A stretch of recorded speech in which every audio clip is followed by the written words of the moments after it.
আসসালামু আলাইকুম এভরিওয়ান, কেমন আছেন আপনারা সবাই? তো শুরু করতেছি আপনাদেরকে নিয়ে আরও একটি ব্লগ। আজকে হচ্ছে আমার সবজি বাগান থেকে চিচিঙ্গা ছিঁড়বো।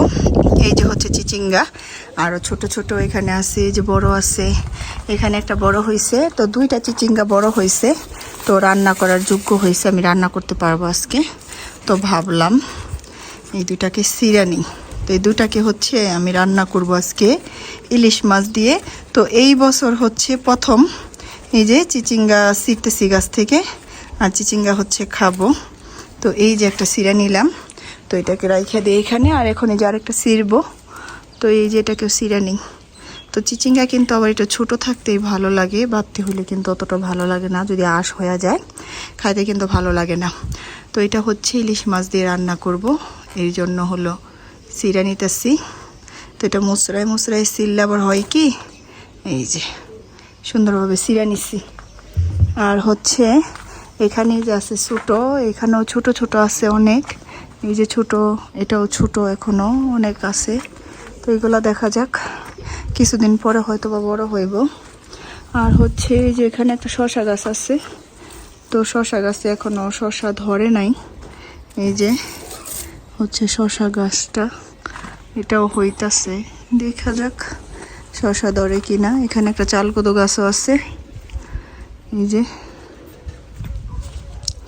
তো একসাথে দেখা গেছে বেশি সবজি আবার হয় না, যদি সুন্দরভাবে না বাড়তে পারে।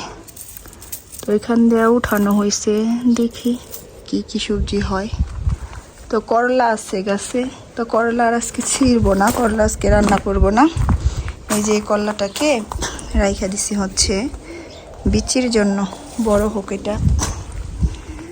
তারপর হচ্ছে এখানে আছে কাঁচা টমেটো, অনেক আছে, এই যে জুপ্পা জুপ্পা টমেটো এই ভিতরে আছে। গাছটাকে পুরো মুড়াই রাখছি, টমেটো গাছ অনেক ছাই, অনেক একদম জায়গা নিয়েই হয়ে যায়। এই যে এখানেও করলা আছে। আর হচ্ছে পুঁই শাক, এখানেও পুঁই শাক আছে। এই যে বেগুন গাছও লাগাইছি। আর এটা হলো দন্দল গাছ, তো দন্দল গাছগুলোও বেশ বাড়ছে। এবারে সবজি বাগানে এগুলাই আছে, এবার অনেক রোদ, অনেক রোদ। আর এখান থেকে তো ধনেপাতা কাটছি, আরও হইতেছে, হইব। দেখেন করলা, এই যে করলা, তো আল্লাহ দিলে মাশাল্লাহ আবার করলা হয় আমার ভালোই। এই গাছটা তো কখনো পানিও দেই না, কোনো যত্নও করি না। দেখেন গাছটা হয়েছে, বড় হয়ে গেছে। আর এখানে আছে পেঁপে গাছ, পেঁপে গাছে ফুল এখনো ধরে নাই এটায়, আর একটা আসছে ফুল, এটা এখনো আসে নাই। আর এই যে হচ্ছে আস্ত একটা ইলিশ মাছ ভিজিয়ে রাখছিলাম, তো এটাকে এখন হলো ক্লিন করে নেব। আর এটা দিয়ে আজকে রান্না করবো হইলো গিয়া চিচিঙ্গার তরকারি। তো এই দুইটাই হচ্ছে এনাফ, আমরা এক টাইমে ভাত খাই, আর রাত্রে দেখা গেছে অন্য কিছু খাওয়া হয়। তো এর জন্য এই দুইটা চিচিঙ্গা এনাফ, এটার সাথে আলু দেবো দুইটা। আর এই যে হলো ইলিশ মাছ, তো মাছটাকে হচ্ছে পরিষ্কার করে নেব, তো আঁশটাকে ছাড়াই নিতেছি।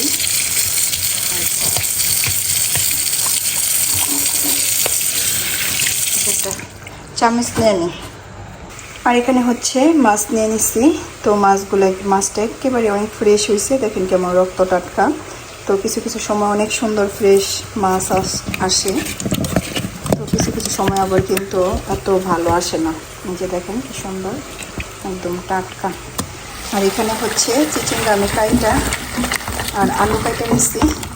তো এখানে হচ্ছে তরকারিটা এখন কষাইতেছি, তো দিব আবার ঢাইকা, ওটা একটু কষাইতেছি।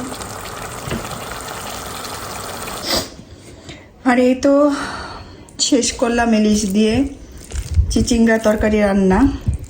আর হচ্ছে এখানে হচ্ছে এই যে খাইতেছি, তো তরকারিটা অনেক মজা হয়েছে।